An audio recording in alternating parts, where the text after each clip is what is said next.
Assalamualaikum warahmatullahi wabarakatuh. Halo Sobat Omnas, selamat datang kembali di channel YouTube Catatan Omnas.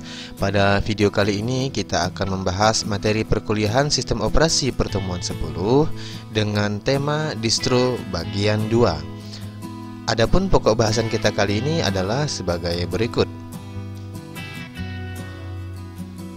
Namun seperti biasa, sebelum kita lanjut, jangan lupa subscribe channel ini dan nyalakan loncengnya ya. Subscribe ya.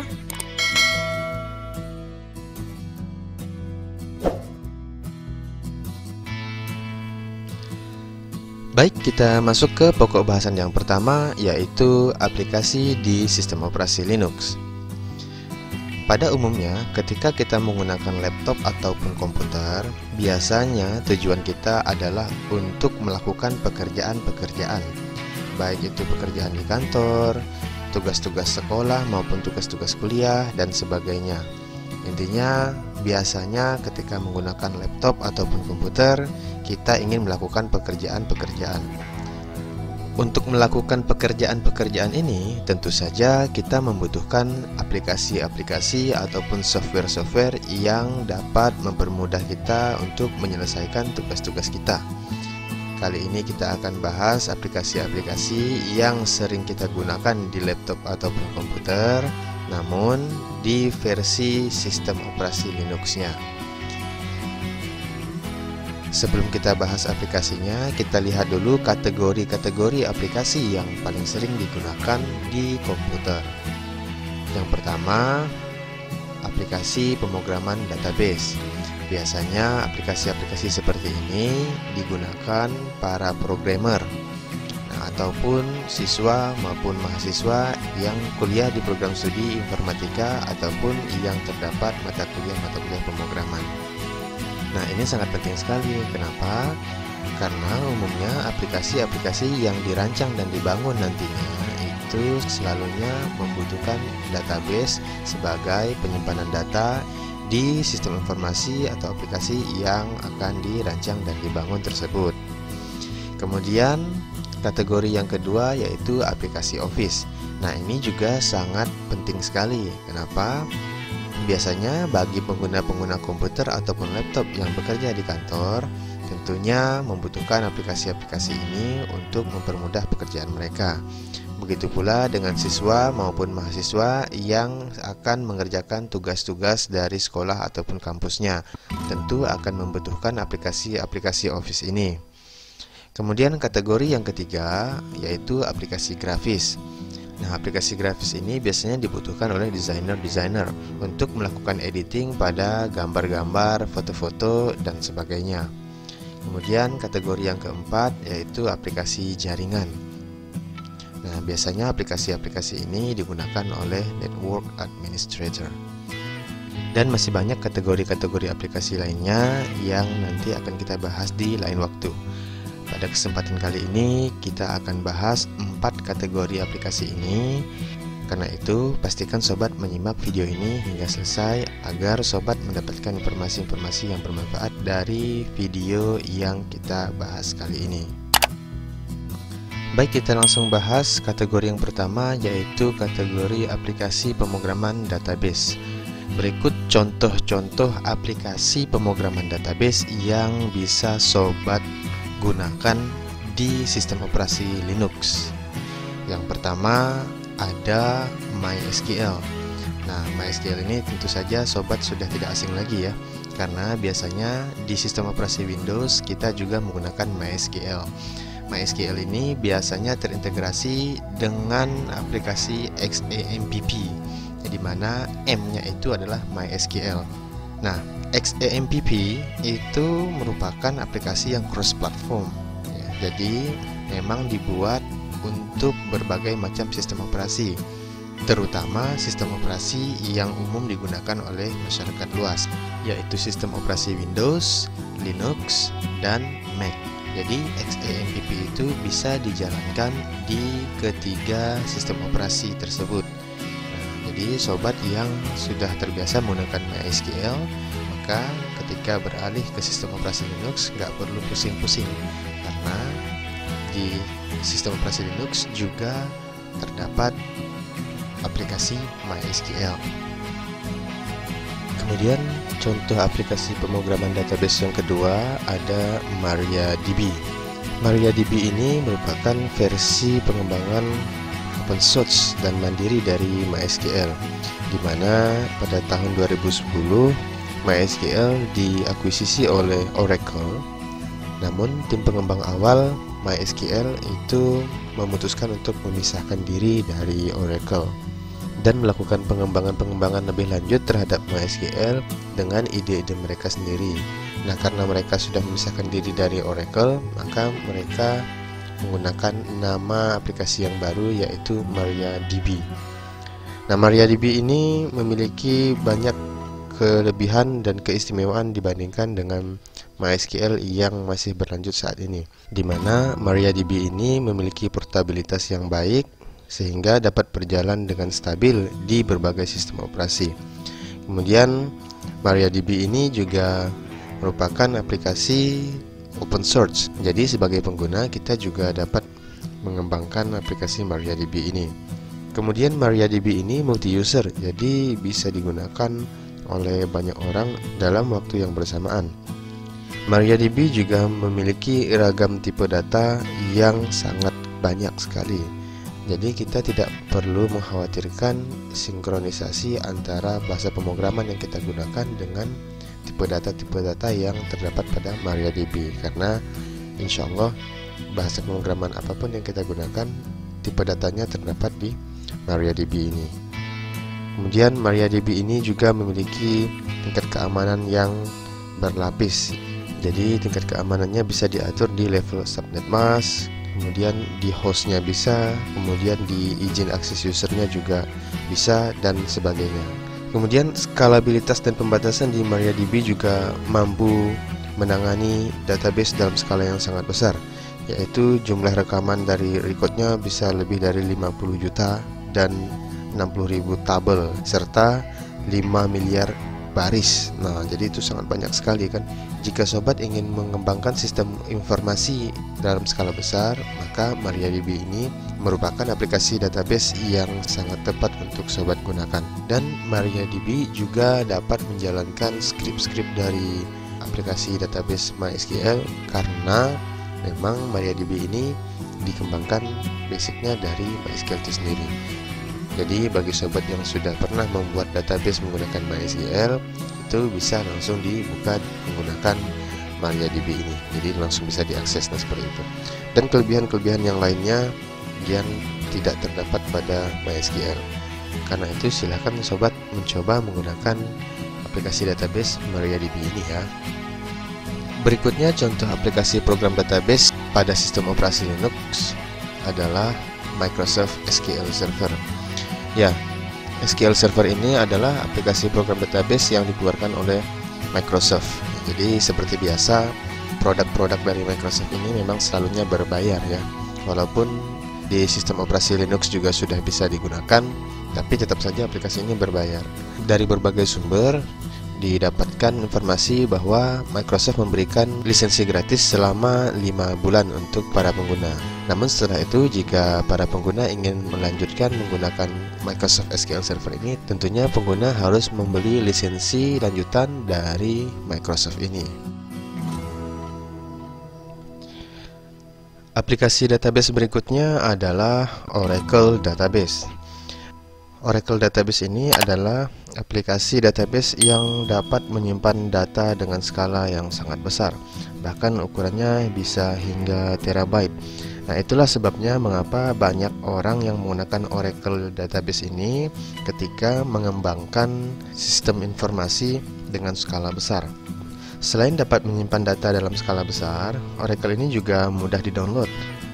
Kemudian terdapat pula versi gratisnya dan tampilannya pun sangat user friendly. Nah, bagi sobat yang ingin mulai belajar mengembangkan sistem informasi dengan skala besar, maka Oracle Database ini juga merupakan salah satu pilihan yang sangat tepat bagi sobat. Aplikasi database berikutnya adalah PostgreSQL atau yang sering disebut dengan Postgres. Nah, aplikasi ini termasuk aplikasi database yang bersifat relasional.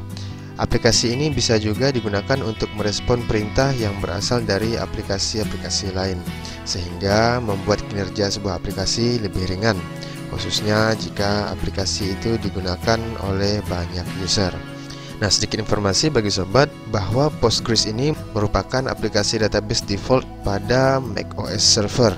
Artinya jika sobat menggunakan sistem operasi macOS server, maka Postgres ini memang sudah merupakan aplikasi database bawaan di sistem operasi tersebut. Walau begitu, sobat yang menggunakan sistem operasi Windows dan Linux juga dapat menggunakan aplikasi database ini. Berikutnya ada aplikasi SQLite. Nah, aplikasi database SQLite ini sangat cocok bagi sobat yang memiliki data-data yang terstruktur. SQLite ini juga bisa dimanfaatkan untuk caching dan juga menyediakan data yang berasal dari cloud. Nah, jadi bisa langsung online nih SQLite ini ya. Jadi bagi sobat yang memiliki data terstruktur di database-nya, maka SQLite ini juga sangat bagus dipertimbangkan untuk digunakan. Kemudian ada lagi aplikasi dbeaver. Aplikasi dbeaver ini salah satu aplikasi database yang memiliki tampilan graphical atau graphical user interface. Nah, dbeaver ini sebenarnya aplikasi database yang berbayar, namun dbeaver juga menyediakan versi Community Edition yang sudah open source. Jadi, sobat yang menggunakan aplikasi ini bisa mengembangkannya sendiri. Kemudian dbeaver ini juga dapat dijalankan di berbagai platform. Artinya sobat bisa menggunakannya di berbagai sistem operasi yang sobat miliki, misalnya di Linux, di Windows, ataupun di macOS. Nah, seperti itu ya. Kemudian ada juga aplikasi database MongoDB. Nah, MongoDB ini merupakan aplikasi database yang memang sifatnya open source dan tentu saja cross platform. Jadi, aplikasi ini kita bisa gunakan di berbagai sistem operasi. Kemudian ada juga aplikasi database Apache Cassandra. Nah, aplikasi ini diciptakan oleh Prasan Malik pada saat dia bekerja di Facebook. Apache Cassandra ini memiliki benchmark yang tinggi loh dibandingkan dengan aplikasi-aplikasi sejenis. Kemudian aplikasi ini juga sudah dilengkapi dengan tim pendukung yang profesional untuk keperluan enterprise. Jadi bagi sobat yang ingin mengembangkan sistem yang profesional, Apache Cassandra ini bisa menjadi salah satu pilihan yang bagus. Dan yang terakhir ada Firebird. Firebird ini merupakan aplikasi database yang menggunakan prinsip kerja SQL relasional dan tentu saja bersifat open source. Jadi sobat yang ingin membangun database dengan bahasa SQL dan ingin mengembangkan aplikasinya sendiri, maka Firebird ini bisa menjadi pilihan juga. Nah, Firebird ini juga bersifat cross platform, jadi bisa digunakan di Linux, macOS server, dan Windows. Nah, itu dia contoh-contoh aplikasi pemrograman database yang bisa sobat gunakan di Linux. Aplikasi-aplikasi tersebut hanya beberapa contoh. Tentu saja masih banyak aplikasi-aplikasi pemrograman database yang lain yang bisa sobat gunakan di sistem operasi Linux. Nanti sobat silahkan eksplorasi saja sistem operasi Linuxnya.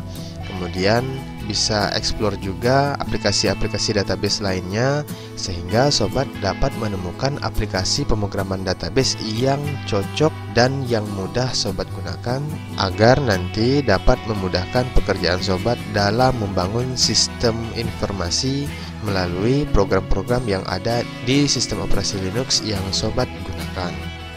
Subscribe ya.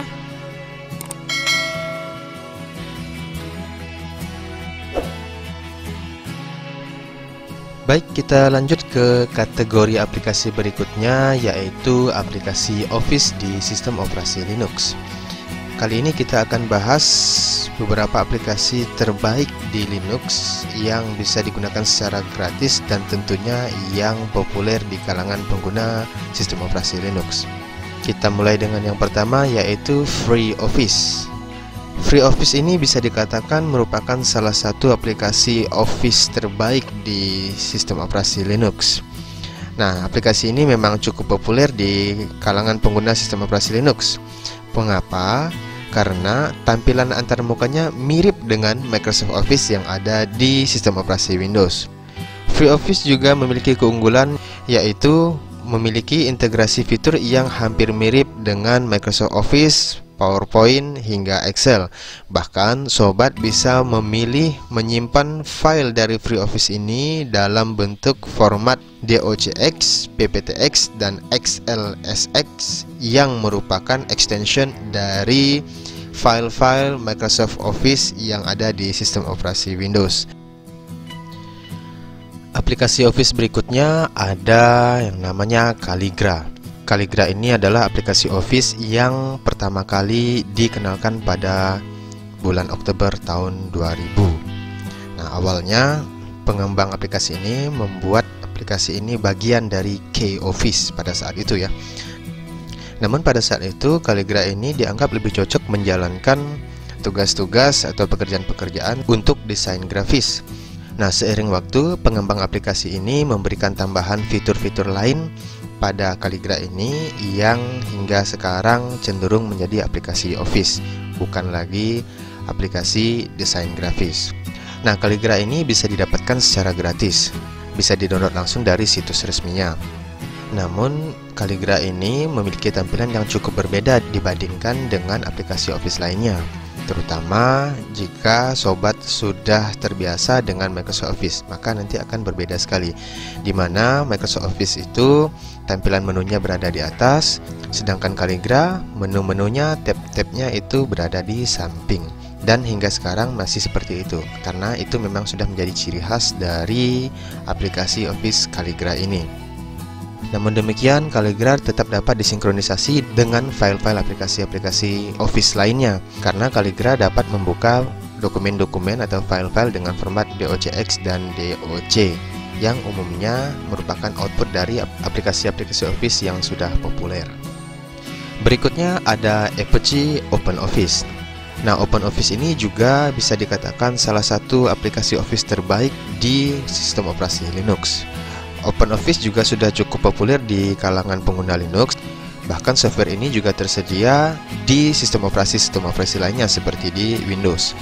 Tampilannya hampir mirip dengan Microsoft Office yang ada di Windows, sehingga memudahkan para pengguna aplikasi ini ketika beralih dari Microsoft Office menggunakan OpenOffice.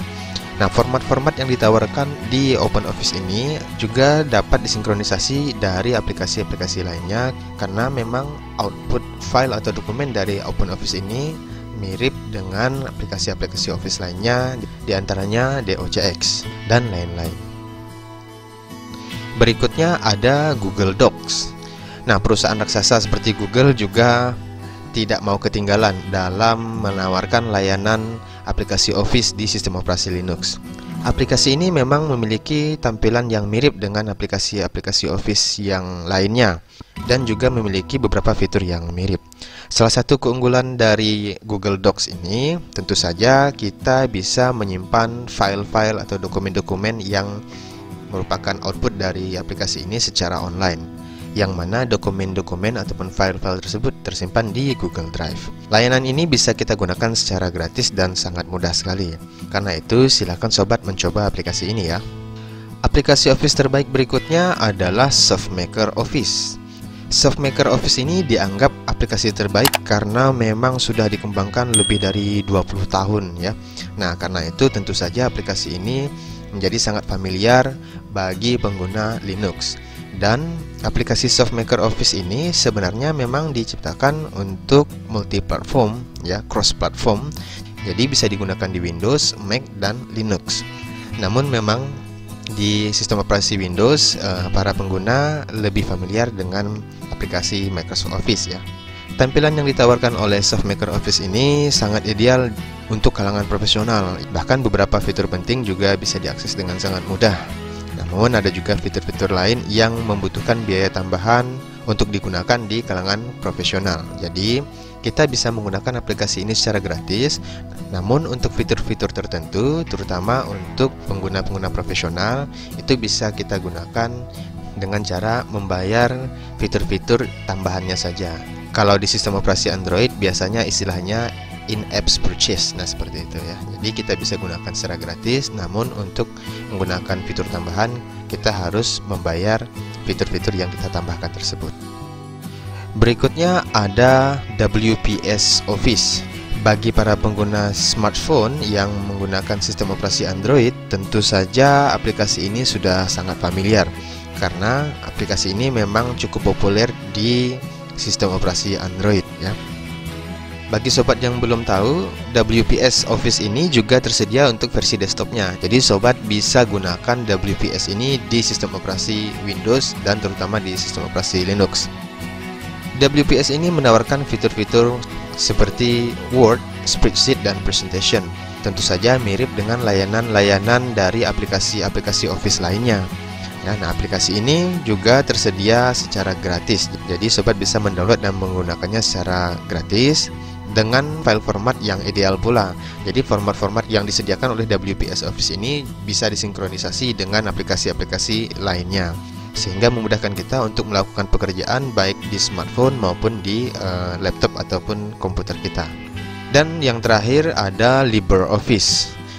Nah, LibreOffice ini juga merupakan salah satu aplikasi Office yang sangat populer di sistem operasi Linux ya. Tampilannya juga hampir mirip dengan Microsoft Office. Namun terkadang file dengan format yang berasal dari Microsoft Office itu agak sulit dibuka dan diedit melalui aplikasi ini. Oke, itu dia beberapa aplikasi Office di sistem operasi Linux. Silahkan sobat coba sendiri aplikasi-aplikasi yang sudah diperkenalkan di sini dengan keunggulannya masing-masing.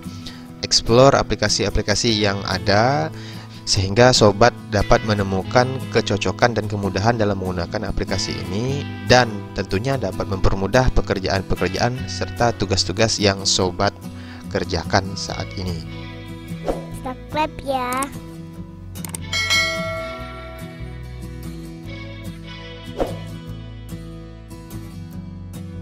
Baik, kita lanjut ke kategori aplikasi berikutnya, yaitu kategori aplikasi grafis. Kategori aplikasi grafis ini adalah aplikasi-aplikasi yang digunakan untuk melakukan editing pada gambar ataupun foto. Berikut beberapa rekomendasi aplikasi-aplikasi grafis terbaik yang bisa sobat gunakan di sistem operasi Linux. Yang pertama ada GIMP. GIMP adalah singkatan dari GNU Image Manipulation Program, yang mana aplikasi ini merupakan aplikasi foto editor terbaik yang bisa sobat gunakan di sistem operasi Linux. Beberapa sumber mengatakan bahwa GIMP ini merupakan salah satu aplikasi terbaik pengganti Photoshop jika sobat sudah familiar dengan aplikasi Photoshop di sistem operasi Windows. Hal ini dikarenakan GIMP ini sudah banyak digunakan oleh kalangan-kalangan profesional yang menggunakan sistem operasi Linux, di mana para desainer memilih GIMP ini sebagai pengganti aplikasi Photoshop yang biasa digunakan di Windows ketika mereka beralih ke sistem operasi Linux. Aplikasi berikutnya, sobat bisa mencoba Pinta. Nah, Pinta ini juga salah satu aplikasi alternatif terbaik pengganti Photoshop yang bisa sobat gunakan di sistem operasi Linux. Selain sebagai image editing, Pinta ini bisa digunakan untuk menggambar. Kemudian aplikasi berikutnya ada Inkscape. Nah, aplikasi Inkscape ini bisa sobat gunakan sebagai alternatif pengganti CorelDRAW di sistem operasi Windows, di mana Inkscape ini berfungsi sebagai aplikasi desain vektor yang sangat powerful sebagai tool para illustrator dan web designer di sistem operasi Linux. Inkscape ini juga sebenarnya merupakan aplikasi cross-platform. Jadi pada dasarnya sobat bisa temukan dan gunakan aplikasi Inkscape ini di sistem operasi Windows, Linux, dan macOS. Dan yang paling penting adalah aplikasi Inkscape ini adalah aplikasi yang gratis. Sudah berkualitas profesional, gratis pula. Nah, keren kan? Aplikasi berikutnya adalah Krita. Krita ini merupakan aplikasi desain grafis di sistem operasi Linux yang mirip dengan Adobe Illustrator. Krita ini bisa sobat andalkan untuk membuat dan mengolah gambar vektor sama halnya seperti Adobe Illustrator. Krita ini juga bisa membantu sobat untuk melakukan painting dan animasi. Krita merupakan aplikasi open source, jadi sobat bisa bebas menggunakan semua fitur-fitur yang ada secara gratis dan bisa juga mengembangkan aplikasi ini sesuka hati. Nah, sudah gratis, bisa dimodifikasi sebebas-bebasnya pula. Sungguh aplikasi yang mantap. Berikutnya ada aplikasi Graphic Designer. Graphic Designer ini merupakan aplikasi yang tidak open source ya sobat. Tetapi sobat tetap dapat menggunakan aplikasi ini secara gratis. Namun kita tidak bisa melakukan modifikasi dan perubahan-perubahan pada aplikasi ini. Jadi pada dasarnya kita download dan install, kemudian kita gunakan apa adanya. Nah, seperti itu. Kemudian Graphic Designer memiliki fungsi yang kurang lebih sama dengan Inkscape, yaitu untuk mendesain vektor. Tampilan dari aplikasi ini memang cukup sederhana, tetapi berkesan lebih modern. Salah satu keunggulan dari Graphic Designer ini adalah memiliki stok gambar icon-icon, emoji, stiker, simbol, dan shape yang sudah siap pakai. Jadi sobat tidak perlu repot-repot lagi untuk menyediakan sendiri gambar-gambar yang akan digunakan, karena sudah disediakan oleh Graphic Designer. Kemudian Graphic Designer tidak hanya bisa digunakan secara offline, tetapi juga bisa digunakan secara online, sehingga sobat dapat mentransfer hasil desain pada aplikasi Graphic Designer ini dari perangkat yang satu ke perangkat yang lain secara online, sehingga sobat tidak perlu khawatir ketinggalan media penyimpanan hasil dari desain menggunakan aplikasi Graphic Designer ini, dan bisa dibuka di mana saja secara online. Keren. Kemudian aplikasi berikutnya ada Vector. Nah, aplikasi ini juga tidak kalah mantap dibanding aplikasi-aplikasi sebelumnya. Saking mantapnya, Vector ini bisa sobat gunakan untuk berbagai keperluan seperti desain web, desain user interface, desain ilustrasi, icon, logo, dan lain-lain. Nah, bisa desain web loh, bahkan desain user interface aplikasi-aplikasi yang sedang sobat rancang. Misalnya sobat sedang merancang dan akan membangun sebuah aplikasi, baik itu aplikasi desktop maupun mobile atau bahkan aplikasi web, bisa didesain menggunakan aplikasi Vector ini. Aplikasi Vector ini memiliki tampilan yang sederhana. Selain itu, aplikasi ini juga open source dan sangat ringan, sehingga tidak membutuhkan spesifikasi komputer atau laptop yang tinggi. Nah, sama seperti Graphic Designer tadi, sobat tidak perlu menginstal aplikasi ini untuk menggunakan fitur-fiturnya, karena sobat bisa menggunakan Vector ini secara online dengan cara mengakses situs resminya.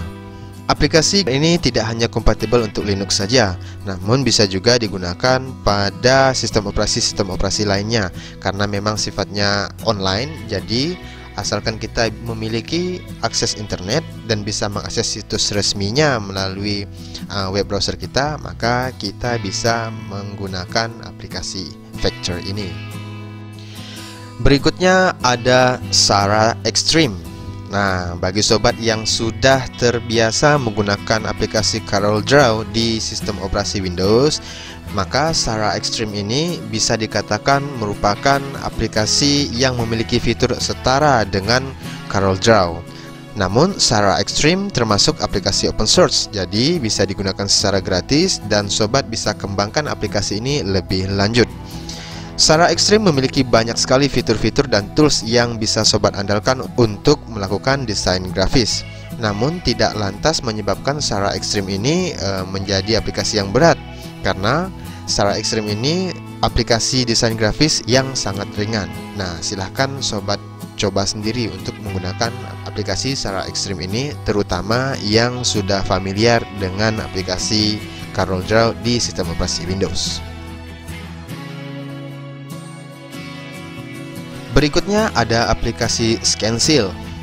Nah, aplikasi Scansil ini memiliki banyak sekali fitur-fitur yang dapat membantu sobat dalam melakukan desain grafis. Aplikasi ini juga bersifat open source, jadi sobat tidak perlu membayar lisensi ketika ingin menggunakan aplikasi ini. Dan karena bersifat open source, jadi sobat juga bisa mengembangkan aplikasi ini sesuai dengan kebutuhan sobat. Aplikasi ini juga memiliki fitur-fitur yang banyak sekali, jadi silahkan nanti sobat mencoba aplikasi ini di sistem operasi Linuxnya masing-masing. Aplikasi berikutnya adalah Carbon. Nah, Carbon ini merupakan aplikasi yang dapat sobat gunakan untuk mendesain grafis berjenis vektor, ya kurang lebih seperti CorelDRAW. Nah, seperti itu. Aplikasi ini juga tentunya bersifat gratis. Aplikasi Carbon ini juga memiliki tampilan yang sangat sederhana, karena itu sangat cocok bagi sobat yang masih pemula, karena menggunakan aplikasi ini sangatlah mudah. Dengan aplikasi Carbon ini, sobat dapat menggambar vektor, finger painting, manipulasi image, serta membuat icon dan lain sebagainya. Dan lebih mantapnya lagi, Carbon ini termasuk aplikasi yang sangat ringan. Jadi sangat cocok bagi sobat yang menggunakan komputer ataupun laptop dengan spesifikasi yang tidak terlalu tinggi. Nah, pada versi terbarunya, Carbon mendukung file berformat ODG, SVG, PNG, bahkan PDF. Jadi, sobat yang memiliki gambar-gambar atau vektor-vektor dengan format-format tersebut bisa dibuka dan diedit menggunakan aplikasi Carbon ini. Bahkan aplikasi Carbon ini juga tersedia di versi sistem operasi Windows-nya. Dan aplikasi grafis terakhir yang direkomendasikan adalah SK1. Nah, aplikasi SK1 ini memiliki tampilan yang mirip atau nyaris sama persis dengan aplikasi desain grafis ternama, yaitu CorelDRAW yang terdapat pada sistem operasi Windows. Tidak hanya user interface-nya yang mirip, tetapi fitur-fitur yang terdapat pada aplikasi ini juga sama bagusnya dengan CorelDRAW. Bahkan SK1 juga bisa membuka dan membuat file berextension CDR yang merupakan extension dari aplikasi CorelDRAW. Nah, karena itu bagi sobat yang sudah familiar menggunakan aplikasi CorelDRAW, maka aplikasi SK1 ini bisa menjadi salah satu alternatif terbaik bagi sobat yang sedang beralih dari sistem operasi Windows ke sistem operasi Linux agar tetap dapat melanjutkan pekerjaan-pekerjaan dan tugas-tugasnya dalam melakukan desain grafis. Nah, itu dia aplikasi-aplikasi desain grafis pada sistem operasi Linux. Silahkan sobat coba dan explore aplikasi yang sobat inginkan berdasarkan rekomendasi yang sudah kita berikan. Semoga dapat membantu memudahkan pekerjaan-pekerjaan dan tugas-tugas yang sobat sedang kerjakan saat ini. Subscribe ya.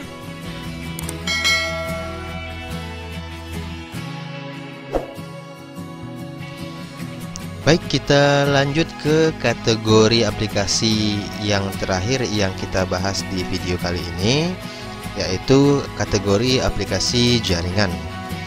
Nah, di sini kita akan bahas beberapa aplikasi jaringan yang direkomendasikan oleh para pengguna sistem operasi Linux. Yang pertama ada aplikasi Saint. Saint adalah singkatan dari Security Administrator Integrated Network Tool, di mana aplikasi ini merupakan aplikasi yang digunakan untuk memindai jaringan komputer untuk mencari kerentanan keamanan dan memanfaatkan kerentanan-kerentanan yang ditemukan untuk dilakukan pengamanan.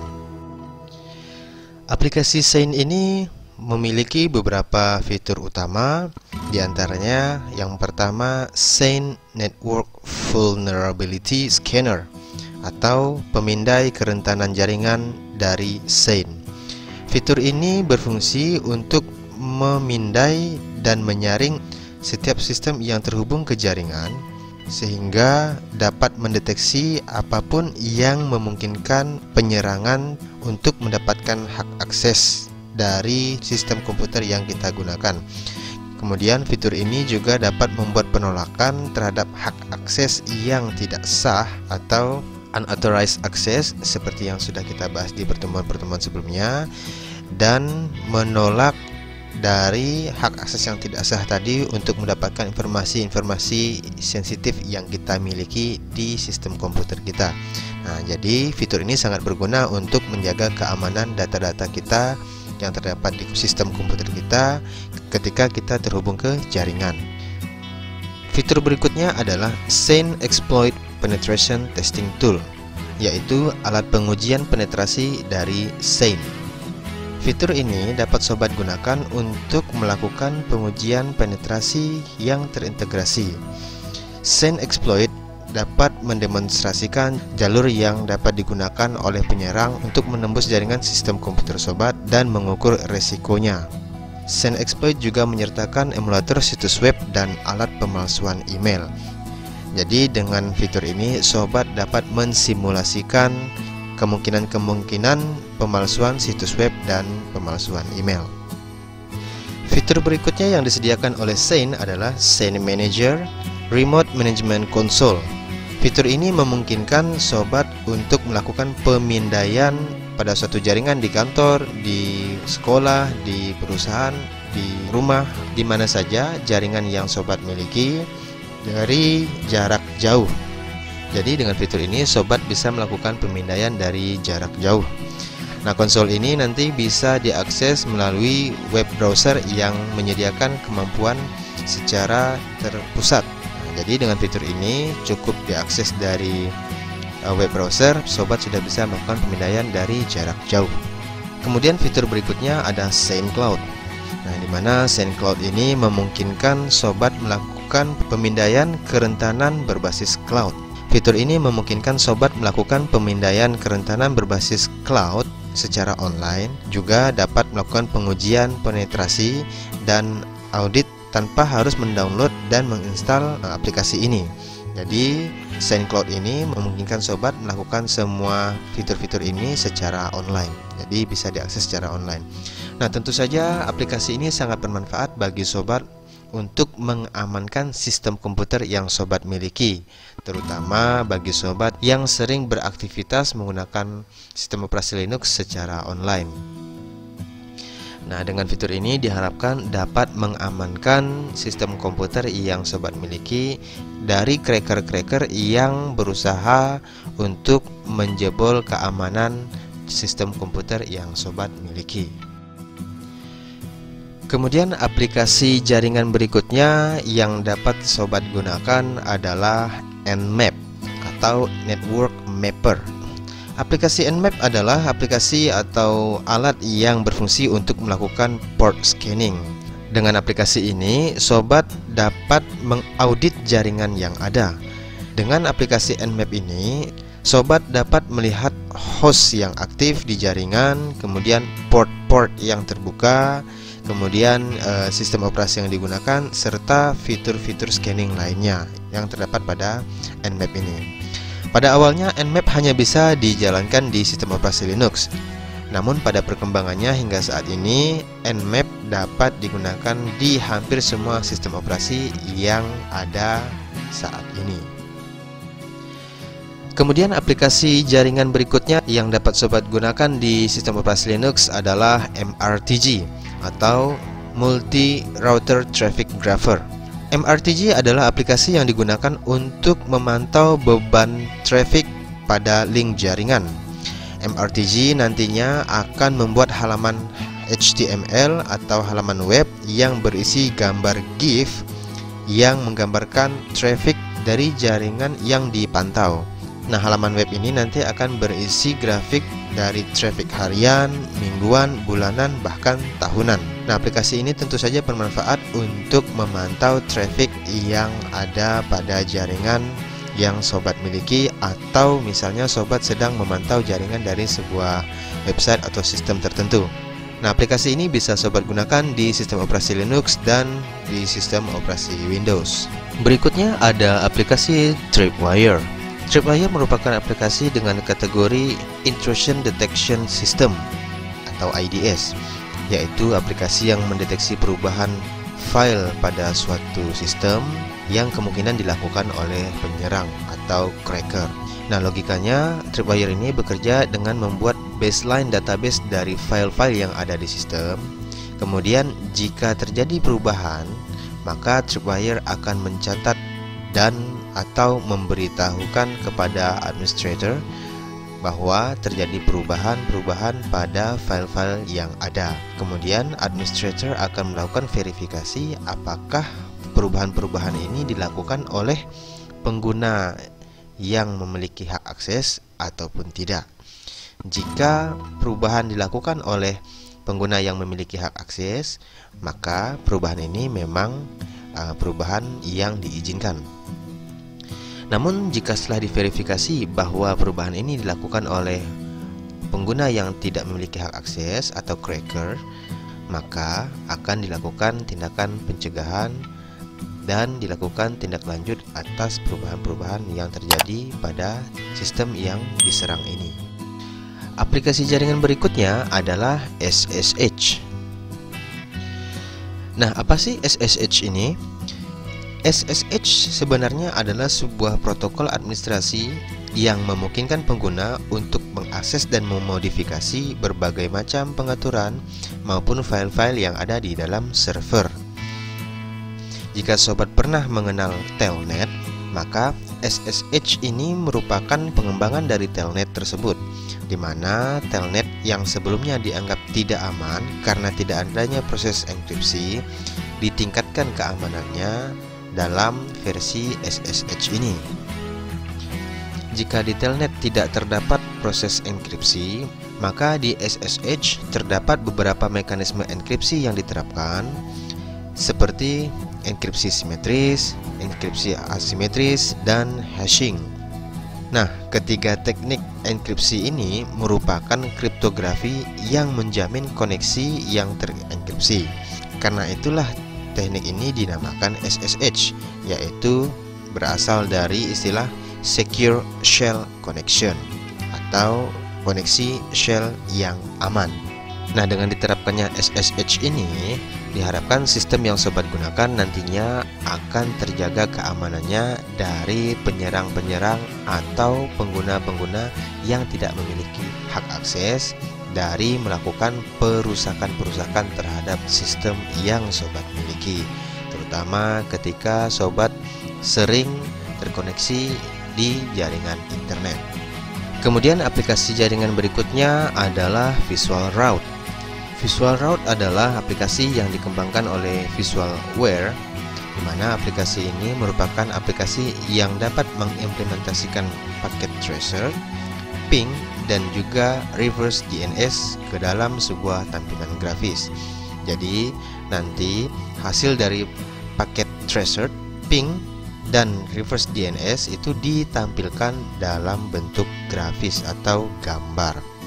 Nah, fungsinya adalah untuk mengetahui suatu koneksi internet yang sobat jalankan ketika sobat sedang beraktivitas melalui jaringan, sehingga sobat dapat mengetahui apabila terjadi pelambatan di jaringan yang sedang sobat gunakan. Juga dengan aplikasi ini, sobat dapat mengidentifikasi lokasi geografis dan IP address serta web server yang menunjukkan path dari sebuah koneksi internet pada peta global. Jadi secara global bisa dicek. Nah, seperti itu. Jadi ini aplikasi sangat bagus sekali. Nanti hasilnya akan ditampilkan secara grafis dalam bentuk gambar. Nah, ini sangat membantu sekali ya. Dan aplikasi jaringan yang terakhir yang kita bahas di video ini adalah Squid. Nah, Squid ini merupakan aplikasi yang digunakan sebagai proxy server dan web cache, di mana Squid ini memiliki banyak jenis penggunaan, mulai dari mempercepat server web dengan melakukan caching, yaitu permintaan yang berulang-ulang, bisa juga caching DNS dan caching situs web, serta caching pencarian komputer di dalam jaringan untuk sekelompok komputer yang menggunakan jaringan yang sama, sehingga nantinya dapat membantu keamanan dengan cara melakukan filtering atau penyaringan pada traffic yang terjadi di jaringan yang kita gunakan. Squid ini pada dasarnya didesain untuk berjalan di sistem operasi Unix dan sejenisnya, ya termasuk Linux. Namun Squid juga dapat dijalankan di sistem operasi Windows. Karena aplikasi ini sudah dirilis di bawah lisensi GNU, maka Squid ini sekarang merupakan aplikasi open source. Jadi selain sobat bisa mendownload dan menggunakan aplikasi ini, sobat juga bisa melakukan perubahan-perubahan pada aplikasi ini sesuai dengan kebutuhan yang sobat perlukan, sehingga nantinya dapat memaksimalkan pekerjaan-pekerjaan atau tugas-tugas yang sobat sedang kerjakan atau sedang laksanakan. Sekali lagi bahwa aplikasi Squid ini dapat dijalankan di cross platform, terutama pada sistem operasi yang sudah umum kita ketahui, yaitu sistem operasi Windows, Linux, dan macOS. Nah, itu dia aplikasi-aplikasi dalam kategori jaringan yang sering direkomendasikan oleh para pengguna sistem operasi Linux. Nanti sobat bisa mencoba aplikasi ini satu persatu dan mengeksplor aplikasi ini lebih jauh agar nanti sobat dapat menemukan aplikasi-aplikasi yang sesuai dengan yang sobat butuhkan untuk memaksimalkan kinerja sistem operasi yang sobat gunakan, dan tentunya untuk memaksimalkan pekerjaan-pekerjaan atau tugas-tugas yang sedang sobat kerjakan saat ini.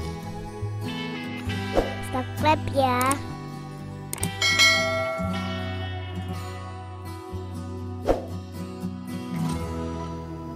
Baik, kita lanjut ke pokok bahasan berikutnya, yaitu OpenOffice. Pada pokok bahasan kali ini kita akan mengenal lebih jauh tentang Apache OpenOffice. Apache OpenOffice atau yang dulunya dikenal OpenOffice.org adalah sebuah aplikasi Office yang open source yang dapat sobat peroleh secara gratis.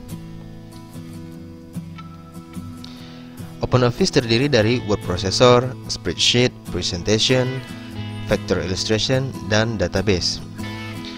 Apache OpenOffice awalnya memang ditujukan sebagai saingan bagi Microsoft Office dan memang dari awal dapat dijalankan di berbagai platform, yaitu Windows, Solaris, Linux, macOS, dan sistem operasi lainnya. Karena itu tidak heran jika OpenOffice ini tampilannya sangat mirip sekali dengan Microsoft Office yang sering sobat gunakan di sistem operasi Windows. OpenOffice awalnya dikembangkan oleh Star Division dengan nama Star Office, yaitu pada tahun 1984 hingga tahun 1999.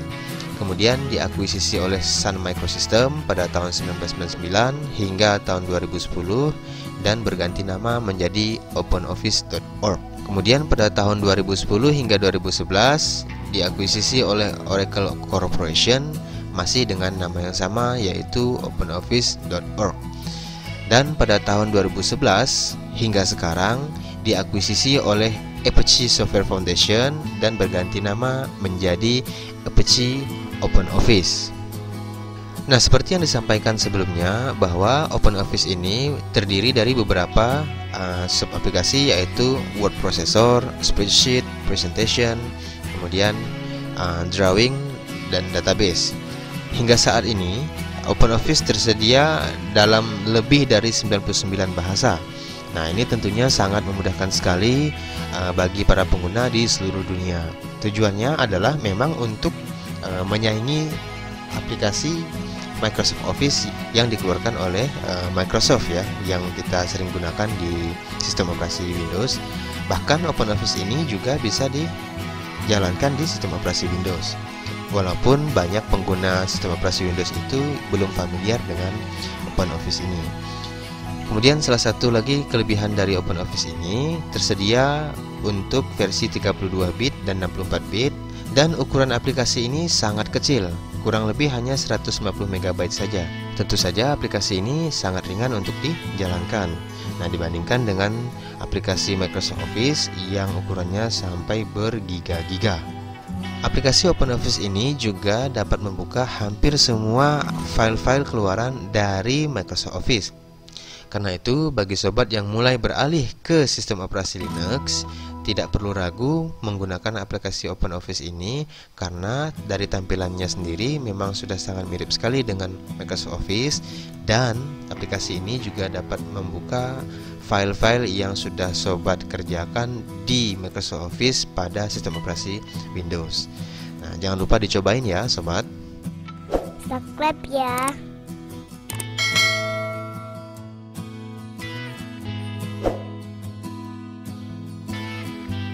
Baik, kita lanjut ke pokok bahasan berikutnya, yaitu MySlex Creator. MySlex Creator adalah sebuah aplikasi yang dapat sobat gunakan untuk melakukan remastering ISO dari sistem operasi yang sudah sobat modifikasi, sehingga nanti sobat dapat mendistribusikan file master sistem operasi versi sobat sendiri ke lingkungan sobat maupun ke masyarakat luas. MySlex Creator ini juga dapat sobat gunakan untuk mengekstrak ISO dari file master sistem operasi yang sobat miliki ke dalam USB drive, atau bahkan untuk membakar file master sistem operasi tersebut ke dalam CD atau DVD. Karena itu, MySlex Creator ini merupakan salah satu aplikasi yang sangat bermanfaat bagi sobat ketika sobat ingin membuat file master dari sistem operasi versi sobat sendiri, ataupun ingin membuat bootable disk yang nanti dapat sobat gunakan untuk melakukan instalasi sistem operasi di komputer-komputer ataupun laptop-laptop yang sobat gunakan. Baik, kita langsung praktikkan saja bagaimana cara menggunakan MySlex Creator ini. Baik, kita langsung praktikkan saja bagaimana caranya menggunakan MySlex Creator. Sebelum kita menggunakan aplikasi ini, tentu saja kita harus menginstalnya terlebih dahulu.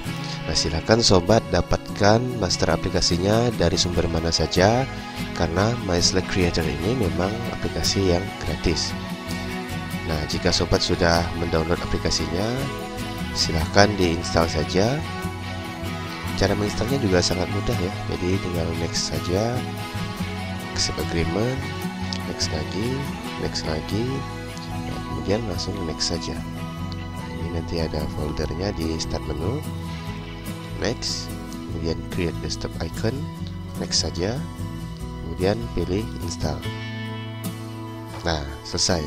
Jadi sangat mudah dan cepat sekali. Kenapa? Karena memang aplikasi ini sangat ringan ya. Size-nya juga hanya beberapa megabyte saja. Oke, langsung kita launch saja untuk menjalankan aplikasi ini. Nah, seperti inilah tampilan aplikasi MySlex Creator. Nah, di sini terdapat beberapa step yang akan kita lalui nantinya ketika kita melakukan remastering pada sistem operasi Linux. Namun sebelum kita lakukan remastering ini, Om Nas mau menampilkan terlebih dahulu tampilan dari sistem operasi Linux Slex yang belum dimodifikasi, agar nanti bisa terlihat bedanya sebelum dan sesudah remastering. Jadi aplikasi ini kita tutup dulu. Kemudian kita akan jalankan VMware Workstation. Pada video kali ini Om Nas akan menggunakan sistem operasi Linux Slex versi 6.1.2. Jadi bukan Linux Slex versi 9.11 yang kemarin kita praktekkan di video sebelumnya ya, bukan. Kenapa? Karena pada saat menggunakan Slex versi 9.11, di step-step tertentu aplikasi MySlex Creator itu mengalami error. Dan ketika Om Nas mencari referensi-referensi yang dapat menjadi solusi untuk permasalahan ini, memang Om Nas belum menemukan solusinya. Jadi Om Nas mengasumsikan bahwa aplikasi MySlex Creator ini tidak cocok untuk versi 6 ke atas. Dan hal ini dibuktikan bahwa terdapat banyak website, blog, bahkan video-video di YouTube yang mempraktekkan menggunakan MySlex Creator ini berhasil, namun rata-rata menggunakan Linux Slex versi 6, ya diantaranya versi 6.1.2. Nah, karena itu di video kali ini kita juga akan mempraktekkan menggunakan versi Slex yang sama. Baik, kita langsung saja menjalankan Linux Slex versi 6.1.2 yang belum dimodifikasi menggunakan VMware Workstation. Langkah-langkahnya seperti biasa, klik File, New Virtual Machine, kemudian pilihan ini kita next saja. Di sini kita menggunakan installer disk image file ISO. Nah, pilihlah file Linux Slex yang sobat miliki, simpannya di mana, klik Open, kemudian next. Di sini kita pilih Linux versinya Debian, next lagi. Di sini kita kasih nama virtual mesin kita, misalnya contoh aja ya, /1, misalnya seperti ini. Ini lokasinya. Kemudian kita pilih next.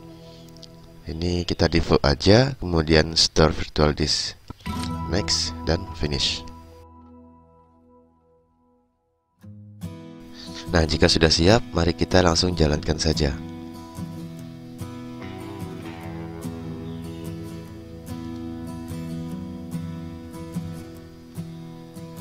Di sini terdapat pilihan ya.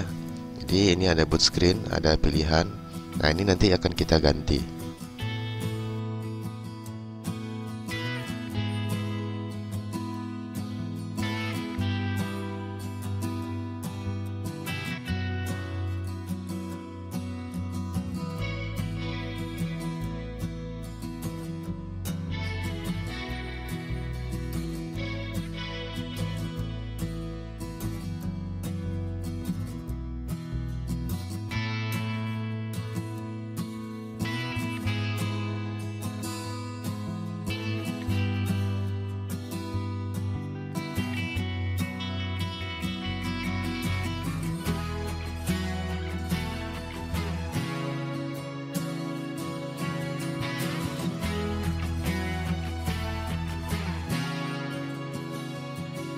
Oke, ini dia tampilan Linux Slack versi 6.1.2.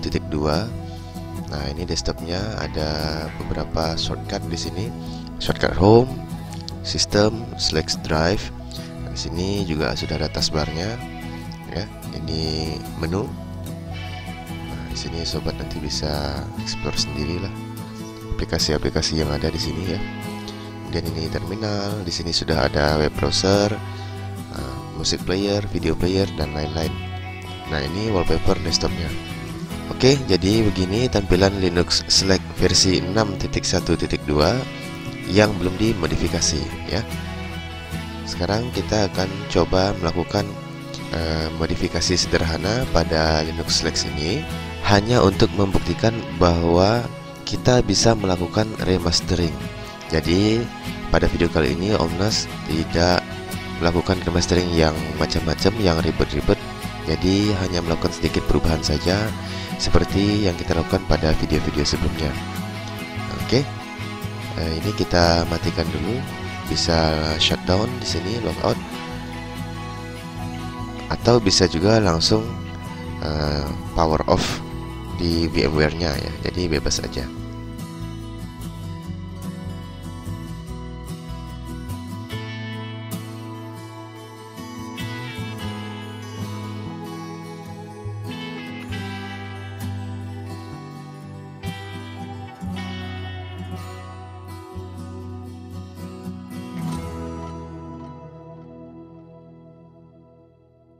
Oke, sekarang kita lanjut ke tahapan memodifikasi Linux Slack ini. Baik, sekarang Omnas akan menyiapkan sebuah gambar untuk mengganti halaman boot screen pada Linux Slack versi 6.1.2. Untuk itu, sobat silahkan gunakan aplikasi picture editing apa saja, bebas ya, untuk menyiapkan gambarnya. Atau misalnya hanya ingin download gambar dari internet gitu juga bisa ya, boleh, bebas ya. Jadi bebas-bebas aja ya. Kali ini Omnas mau buat aja menggunakan aplikasi Photoshop. Nah, tadi Omnas sudah screenshot boot screennya. Ini nanti akan kita gunakan sebagai acuan untuk ukurannya ya. Nah, jadi kalau sobat sudah tahu ukurannya, kemudian sudah punya gambarnya, nggak perlu edit-edit lagi, tinggal dibuat aja. Nah, seperti ini. Ini ukurannya, kita cek image size. Nah, ini ya, 480, 600, widthnya 640 ya. Oke, sekarang kita buat 640 kali 480. Nah, segini.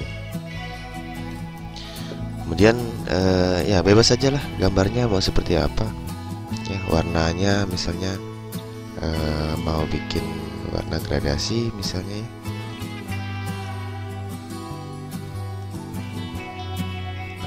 Gradient tools kita coba pilih seperti ini, warnanya kita pilih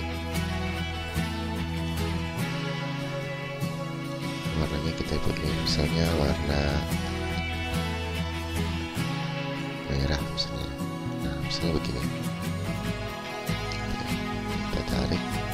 Ini contoh saja ya, ini contoh saja, jadi tidak harus seperti ini. Sobat mau seperti ini boleh, kalau tidak silahkan, bebas aja, hanya contoh. Oke, kemudian Om Nas mau tambahkan gambar ini. Nggak tahu, senang aja ya. Oke, ini gambar ini Om Nas mau tambahkan ke sini. Ini contoh aja ya. Sini nanti kita mau ganti ini loh. Nah, hasilnya begini. Nah, ini buat kira-kira misalnya kalau ukurannya segini pas nggak gitu kan, kita kan nggak ganti menunya ya. Nah, nanti dia sebelah sini. Ini kecilin lagi misalnya. Nah, oke.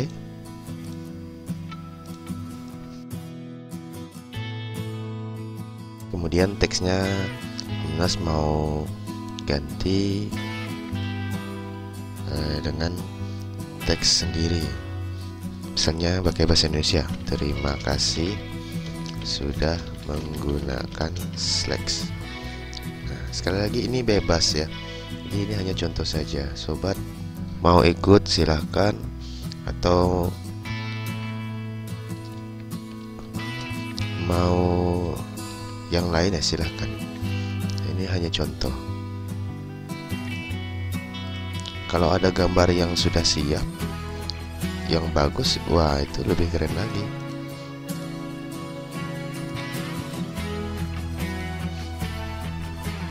Ini kira-kira nabrak ini enggak nih? Nah seperti itu ya. Nah coba segini. Oke.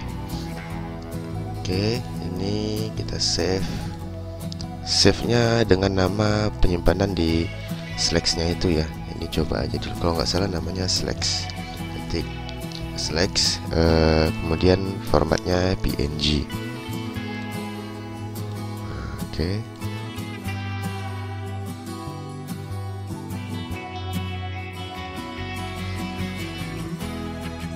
Kemudian boleh juga sobat siapkan sebuah gambar yang akan dijadikan wallpaper default dari sistem operasi yang akan sobat remastering nanti. Ukuran gambarnya sama seperti gambar yang kita buat untuk boot screen. Kita coba siapkan saja misalnya seperti ini.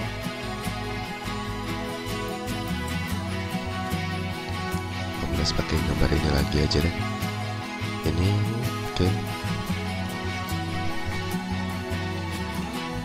Nah, sini. Ini hanya contoh saja.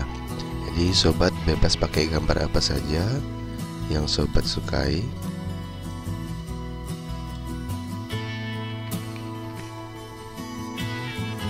Misalnya seperti ini.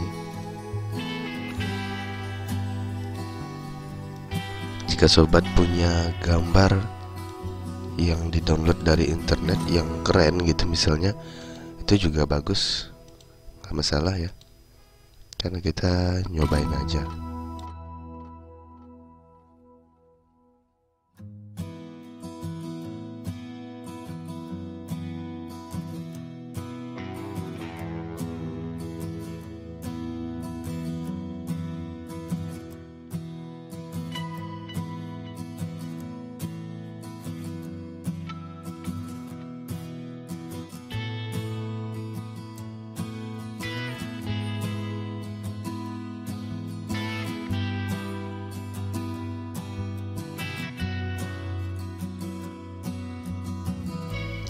seperti ini. Ini contoh ya. Jadi ini bisa langsung di save formatnya.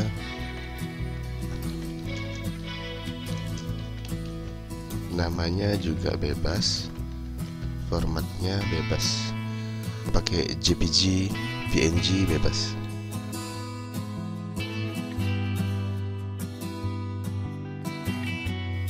Ini kita simpan aja. Oke, kemudian kita tutup aplikasinya. Ini tadi hasilnya.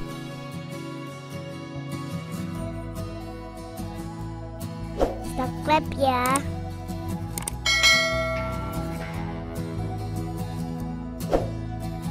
Baik, jika gambar-gambarnya sudah siap, sekarang kita langsung saja melakukan remastering sederhana pada Linux Slex versi 6.1.2. Langkah pertama, kita mount dulu master Linux Slex-nya. Jadi di mana sobat menyimpan hasil downloadannya, itu sobat mount dulu ke Ultra ISO nya.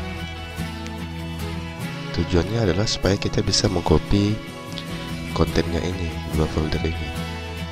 Kenapa? Karena ketika berada di dalam Ultra ISO ini, file-file ini sifatnya read only, jadi tidak bisa dirubah, tidak bisa diganti. Nah, seperti itu. Sekarang kita mau ganti isinya, yaitu boot screen-nya tadi kan. Oke, sudah di mount. Sekarang kita buka aplikasi Ultra ISO-nya. Nah, ini adalah drive H yang kita mount tadi. Ini bisa kita klik. Nah, ini isinya. Sekarang folder-folder ini kita pindahkan ke atas. Tinggal di drag and drop aja. Nah, sini. Kemudian langkah berikutnya masuk ke folder boot. Nah, ini ada Slex PNG. Nah, inilah gambar boot screen yang akan kita ganti. Cara menggantinya gimana? Ini dihapus saja. Nah, kemudian kita masukkan gambar boot screen yang sudah kita siapkan. Yang ini misalnya ya. Ini kita drag and drop aja ke sini. Nah, ini sudah masuk ya. Udah gitu aja. Kita cuman mau nyobain aja berhasil gak kita remastering. Nah, kalau sudah, kita save aja ini master ISO nya. Ini silahkan diberikan nama.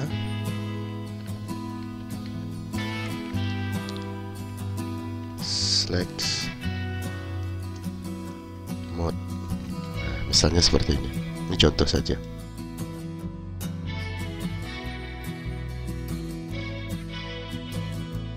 Oke, prosesnya cepat sekali ya, karena memang ukurannya juga tidak terlalu besar.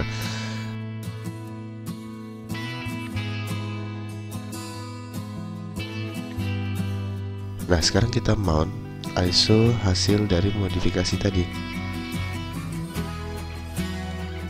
Nah, ini misalnya, ini yang tadi kan Slex mode. Ini open. Nah, ini kita bisa lihat nanti. Nah, ini sudah berubah gambarnya. Nah, kemudian kita jalankan My Slex Creator. Oke. Langkah pertama kita tinggal next saja. Kemudian ini source type-nya kita pilih CD-ROM. CD-ROM berarti kita pilih drive H ya, dimana Slex ini tadi sudah kita mount di drive H. Kemudian kita next.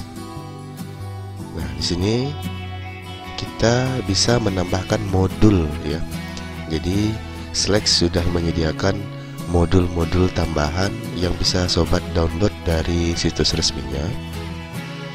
Bagi yang mau menambahkan modul-modul, silahkan di-download dulu, kemudian nanti tinggal di klik add saja. Atau mau meremove modul yang ada. Jadi modul yang ada kita tidak mau gunakan fitur-fiturnya supaya hasil remasteringnya nanti filenya tidak besar, karena ada beberapa fitur yang kita kurangi, maka kita bisa remove. Nah, ini kita coba langsung saja tanpa menambahkan modul. Ini tinggal next. Nah, di sini kita juga next saja tanpa remove modul yang ada. Nah, di sini sobat bisa ganti wallpaper default dari Linux Flex-nya nanti. Nah, jika sobat sudah siapkan wallpapernya, silahkan klik di sini, pilih gambarnya. Nah, kalau tidak, ya nggak masalah. Jadi dia akan menggunakan wallpaper default yang sudah kita lihat sebelumnya, ya. Nah, ini tinggal next saja. Nah, ini nanti kita klik create ISO. Nanti ISO-nya akan lokasinya di sini. Kalau mau diganti silahkan. Ini kita create.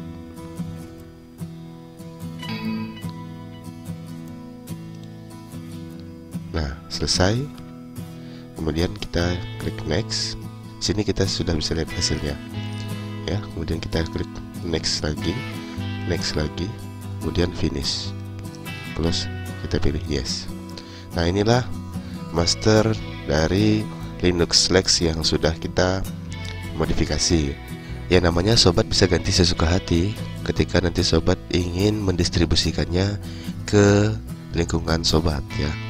Nah, jadi misalnya ganti namanya sistem operasi Andre misalnya begitu, ya.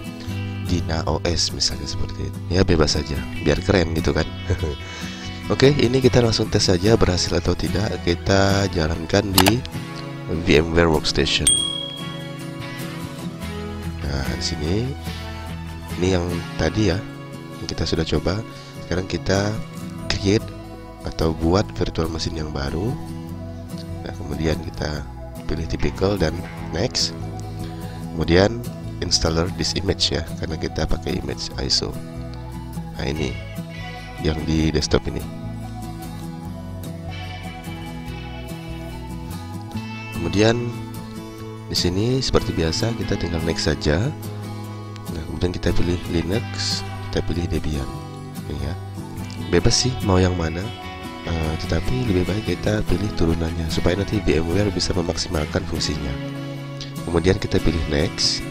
Nah, ini kita ganti nama virtual machine-nya, misalnya Flex mode. Nah, ini lokasi virtual machine-nya. Silahkan sobat pilih drive yang masih banyak kosongnya aja, ya.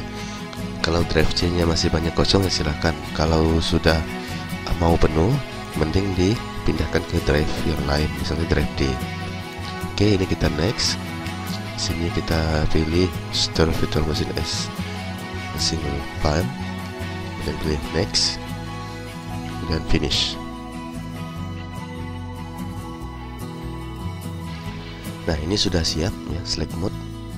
Sekarang kita langsung cobain aja power on this virtual machine atau klik tombol play di sini. Bebas, ya, sama aja.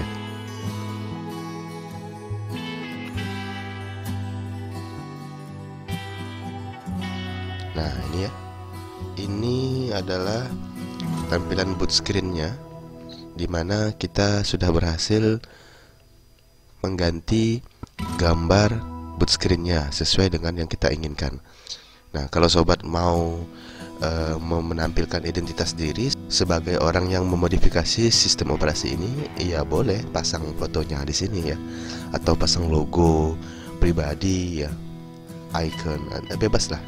Pokoknya silahkan berkreasi sebebas-bebasnya. Nah, ini kita pilih yang default, select graphic mode KDE, ya, enter aja, karena dia akan langsung booting.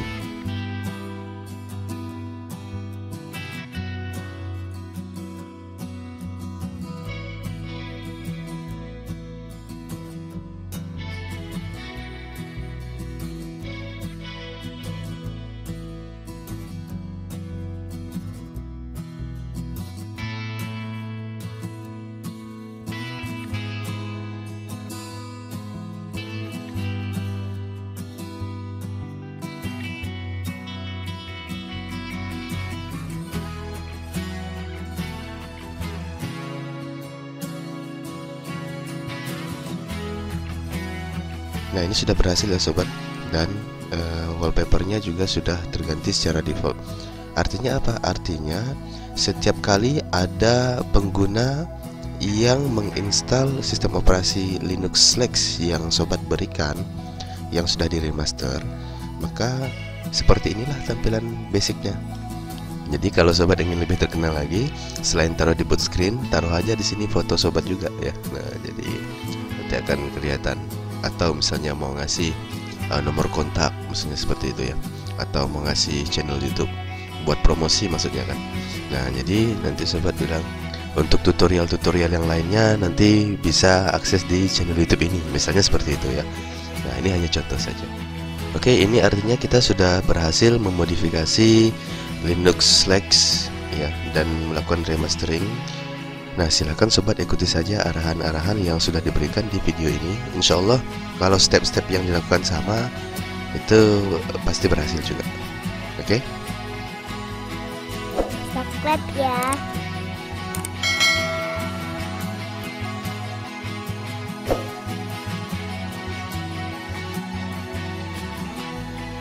Demikian pemaparan materi perkuliahan sistem operasi pertemuan 10 pada video kali ini.